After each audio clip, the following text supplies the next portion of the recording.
ಹಾಕೋಬೋದು ರೀ.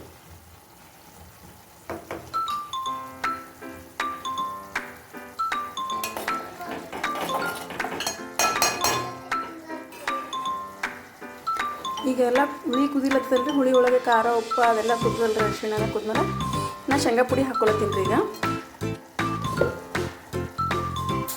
ಸ್ವಲ್ಪ ಇದು ಸಾಂಬಾರು ಗಟ್ಟಿದ್ರೇ ಚಲೋ ಆಗ್ತದ್ರಿ, ಪೂರಾ ನೀರಾದ್ರೆ ಚಲೋ ಆಗಂಗಿಲ್ಲ. ಇದು ಶೇಂಗಾದ ಪುಡಿ ಏನದ ನೋಡ್ರಿ, ಇದು ಹುಳಿ ಒಳಗೆ ಚಂದ ಮಿಕ್ಸ್ ಆಗಿ ಚಂದ ಕುದಿಬೇಕು ರೀ ಎಣ್ಣೆ ಬಿಡೋದ್ರೇನೆ. ಅಲ್ಲಿ ತನಕ ಒಂದು 2 ನಿಮಿಷ ಇಲ್ಲ 5 ನಿಮಿಷ ಬಿಡ್ಬೋದು ರೀ.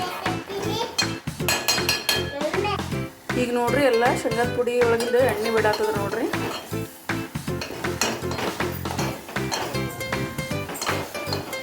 ಈಗೇನು ಮಾಡ್ಬೇಕ್ರಿ, ನೀರು ಹಾಕೋಬೇಕ್ರಿ ನಾವು.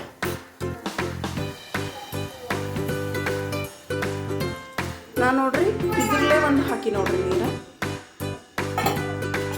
ಇದನ್ನು ಚಲೋ ಮಿಕ್ಸ್ ಮಾಡ್ಬೇಕ್ರಿ.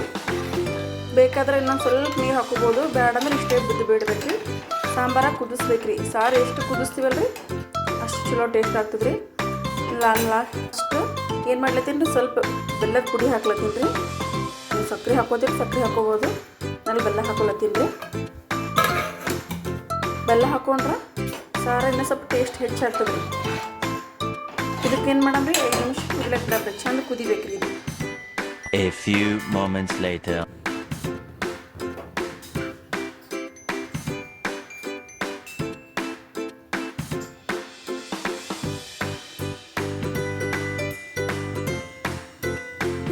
ನಾವು ಸಾಂಬಾರ ಚಂದ ಕುದಿಸಿದ ಮೇಲೆ ಹೆಂಗೆ ಬಿಟ್ಟದ ನೋಡ್ರಿ, ಅದನ್ನೆಲ್ಲ ಎಷ್ಟು ಚಲೋ ಕಾಣ್ಲತ್ತದ.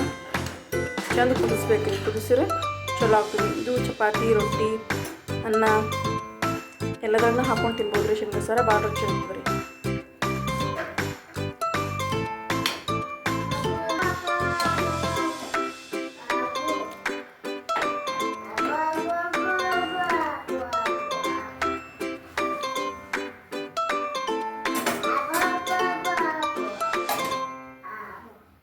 ಒಂದ್ಸಲ ನಿಮ್ಮ ಮನ್ಯಾಗ ಟ್ರೈ ಮಾಡಿ ನೋಡಿರಿ, ಯಾರು ಬೇಕಾದರೂ ಮಾಡಬೇಕಾಗಿದೆ.